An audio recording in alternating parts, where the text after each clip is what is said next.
Assalamualaikum warahmatullahi wabarakatuh. Semangat pagi anak-anak bapak semuanya. Kita kembali lagi di pelajaran kimia. Assalamualaikum warahmatullahi wabarakatuh. Selamat datang di pelajaran kimia. Hari ini kita akan membahas tentang reaksi kimia dalam kehidupan sehari-hari. Baik, kita akan melihat terlebih dahulu apa itu pengertian reaksi kimia, jenisnya, kemudian tahapannya, faktor, dan contoh dari reaksi kimia. Reaksi kimia adalah suatu proses alam yang selalu menghasilkan perubahan senyawa kimia.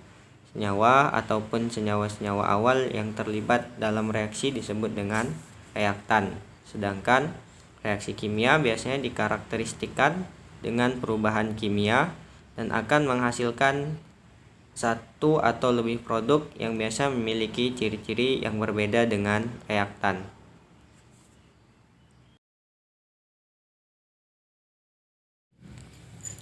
Berikut adalah contoh dari reaksi kimia. Atom C, atom karbon direaksikan dengan atom oksigen, maka akan menghasilkan CO2. Reaksi kimia di atas berupa molekul CO2 yang terdiri atas satu atom karbon C dan dua atom oksigen, ditambah dengan satu karbon C menghasilkan dua atom karbon monoksida. Gabungan lambang-lambang tersebut disebut dengan persamaan kimia. Zat-zat yang terletak di kiri panah disebut preaksi, yaitu CO2 dan C. Dan setelah panah disebut hasil atau produk reaksi, yaitu CO. Kemudian ciri-ciri reaksi kimia. Reaksi kimia di dunia nyata sangat mudah ditemui. Misalnya ketika kita membakar kertas. Kertas yang awalnya berupa lembaran putih, maka setelah dibakar, kertas akan berwarna gosong. Kemudian ketika kita merebus air, air yang berbentuk cairan akan menjadi gas dan uap setelah air direbus. Kejadian-kejadian ini adalah ciri-ciri adanya perubahan kimia secara nyata. Namun untuk pembentukan produk hasilnya sangat sulit untuk kita melihatnya.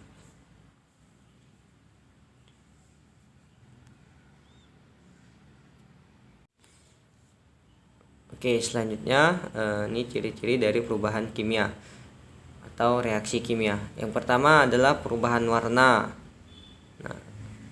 Contohnya adalah reaktan besi yang terlalu lama dibiarkan di ruang terbuka dan dalam keadaan basah, maka dia akan berkarat. Kemudian perubahan temperatur. Ini contohnya adalah pembakaran gas LPG pada kompor. Kemudian munculnya gelembung gas. Ini contohnya adalah ketika soda kue pada adonan mengalami pemanasan akan melepaskan gas sehingga kue akan mengembang. Kemudian perubahan volume. Ini contohnya adalah ketika volume air danau berkurang selama musim panas. Oke, yang kelima, terbentuknya endapan. Ini contohnya bisa kita lihat pada larutan nitrat atau perak nitrat yang ditambahkan ke dalam larutan yang mengandung kalium klorida. Ini akan terbentuk endapan putih perak klorida atau AgCl. Kemudian pemancaran cahaya. Ini terjadi pada reaksi pada matahari. Kemudian perubahan konduktivitas. Reaksi kimia ini berpengaruh pada perubahan konduktivitas atau kemampuan menghantarkan panas. Kemudian ciri yang selanjutnya adalah perubahan rasa.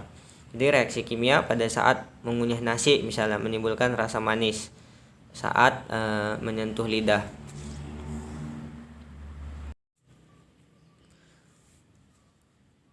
Oke, selanjutnya tentang faktor yang mempengaruhi reaksi kimia. Laju reaksi atau kecepatan pada reaksi kimia menyatakan banyaknya reaksi kimia yang berlangsung per satuan waktu.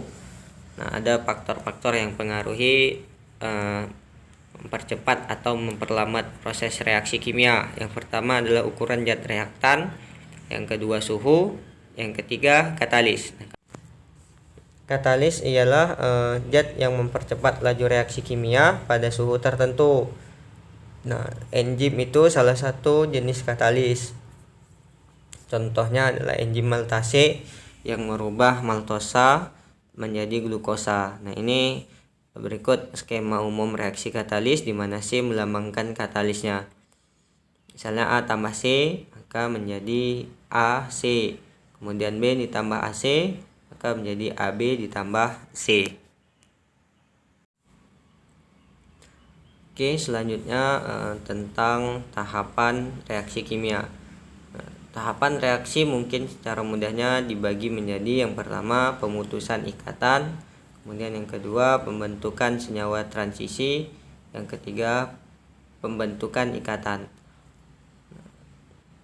Kemudian secara kompleks ada tahapan inisiasi reaksi, pemutusan ikatan, pembentukan senyawa transisi, pembentukan produk, stabilan energi.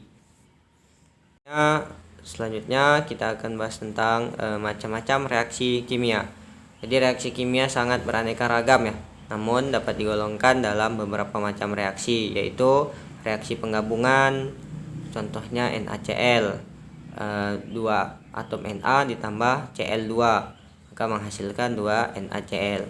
Kemudian reaksi penguraian, nah contohnya H2O, itu 2 atom H2O menjadi penguraian hasil dari 2H2 ditambah O2.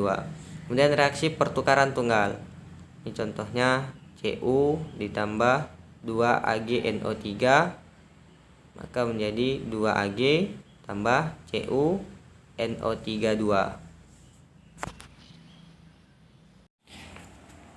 Nah, selanjutnya reaksi pertukaran ganda. Nah, ada juga reaksi pembakaran.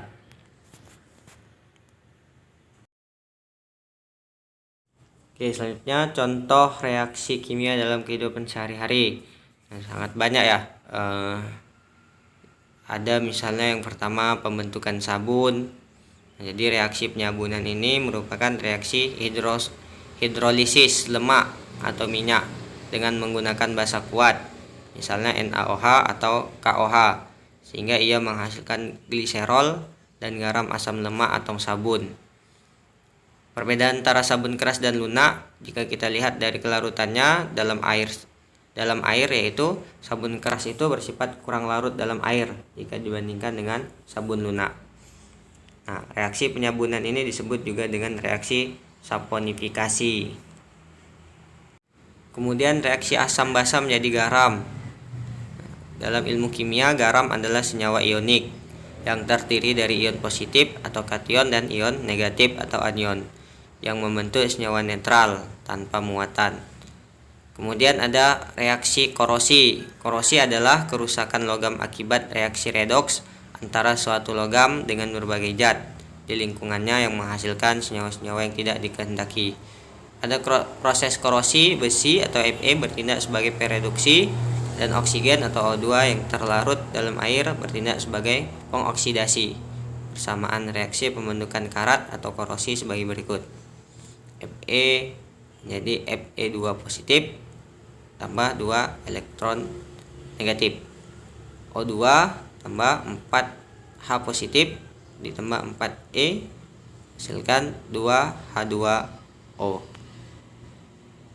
Kemudian reaksi fotosintesis. Jadi menurut KBBI, proses fotosintesis adalah tumbuhan hijau yang memanfaatkan energi cahaya matahari untuk mengubah air dan karbon monoksida menjadi karbohidrat. Nah, persamaannya adalah 6CO2 tambah 6H2O tambah cahaya, maka menghasilkan C6H12O6 tambah 6O2. Itu adalah persamaan untuk reaksi fotosintesis. Selanjutnya adalah reaksi kimia cuka dan baking soda. Pada reaksi kimia, satu zat atau lebih dapat diubah menjadi zat baru sesuai dengan percobaan asam cuka atau CH3COOH. Direaksikan dengan baking soda NaHCO3 yang menghasilkan gas CO2. Jika asam cuka dan baking soda direaksikan, maka akan menghasilkan gelembung yang menyebabkan terbentuknya gas karbon dioksida atau CO2. Nah, gas serta cairan inilah yang nantinya akan menyebabkan cairan seperti lava keluar.